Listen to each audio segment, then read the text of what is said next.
So before we get started, a reminder of the formula that we learned in the Desmos activity, which was y equals p times 1 plus or minus r to the x power, where y is the final amount, p is the starting amount, r is the percent rate of increase or decrease converted to a decimal, and x is the number of times that percent has happened, the percent increase or decrease has happened.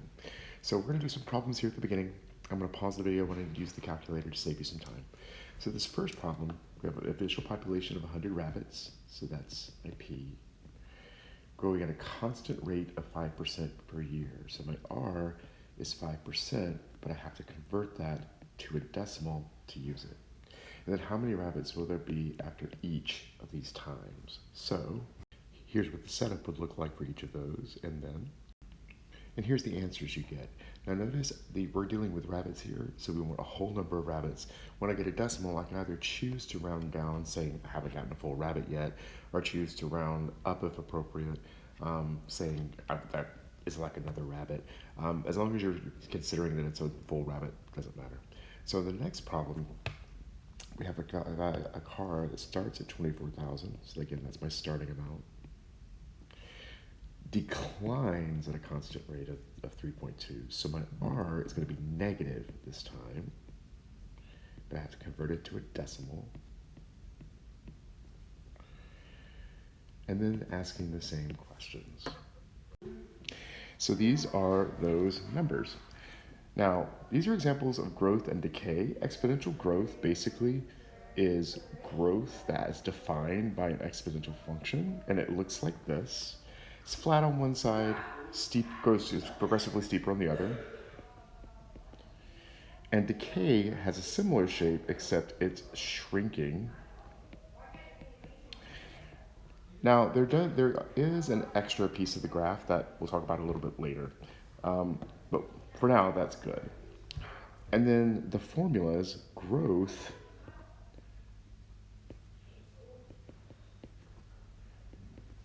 has this formula, although we're going to adjust it a little bit later on. And decay has this formula.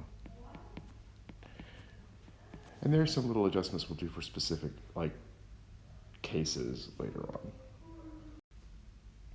So this first problem on this page, I'm not even going to bother to do on video. I'll just go ahead and solve it. You can pause the video and copy if you want to. And it comes out to be this. Now, for this next problem, we have a population that's decreasing, and we're going to do this problem with that formula for decay because the population is decreasing. But we don't know the rate. What we know is how much it's decreased, so the first thing we need to do is sort of find our rate. We know our initial population is this, so I'm going to go ahead and write that down.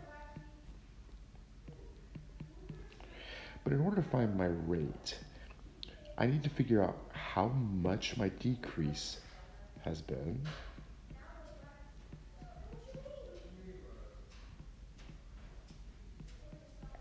And then divide that by my initial amount. That's called a percent decrease, and this will come out as a decimal that represents the percentage. And I get 0.0446. Now, I want to use as many decimal places for this as I possibly can, but I don't want to have to write them all down. So whenever I do that, I'm going to indicate that by putting an ellipsis at the end, and I'm going to be using all the numbers in the calculator rather than just the numbers I write down. And I could store that in my calculator as a letter, or I could just use the number in my calculator by scrolling up and hitting enter. So now I've got my rate, I can do the rest of the problem. So y equals my initial amount,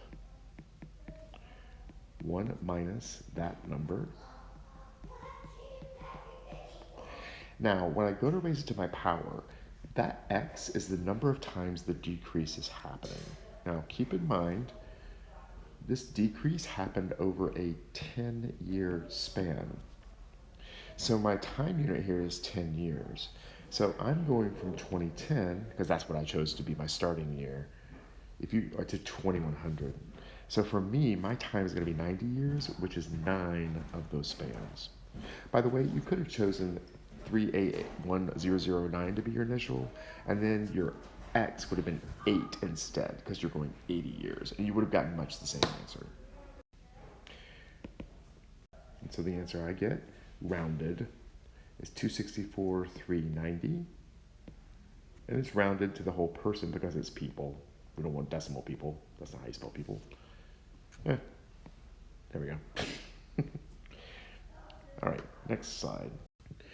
All right, so one of the ways that this exponential growth stuff gets used is in money. And especially when you're investing money and when you're borrowing money. And we're going to talk about that a lot in this chapter. So when you invest money, a lot of the times percentage is given by what's called an APR, which is an annual percentage rate.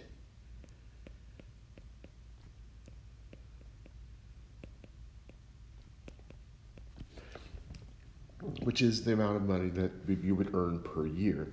However, a lot of places will give you an APR, but then they'll compound it or calculate it more often than just once a year. Say twice a year, or 4 times a year, or 12 times a year, 52 times a year.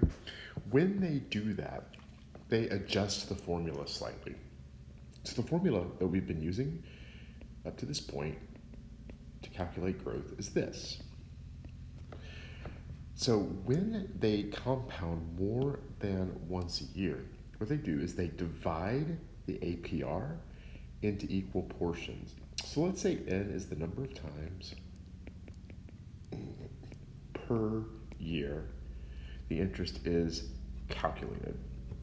So the first adjustment that would be made is this r would be equally subdivided into n parts. So what I've got now is this. My initial amount, the 100% plus that subdivided r.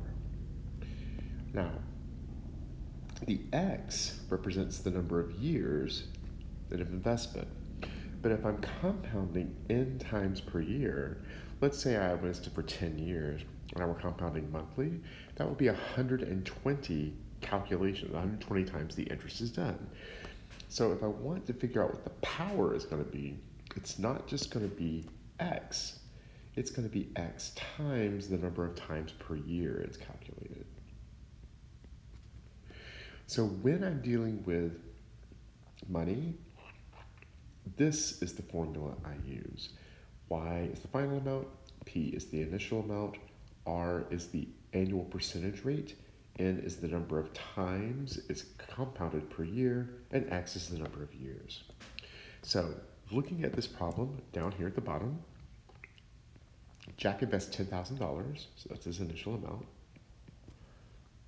to a bank account that yields 2.7% APR, so that's my R, which I have to convert into a decimal.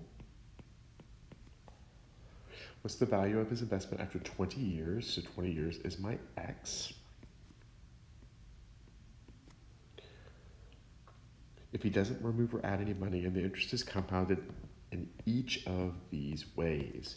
So these are going to be separate calculations. I'm going to pause the video and do those, and then unpause so you can see what those look like. And here are those amounts. I'm going to finish the rest of the notes in a separate video.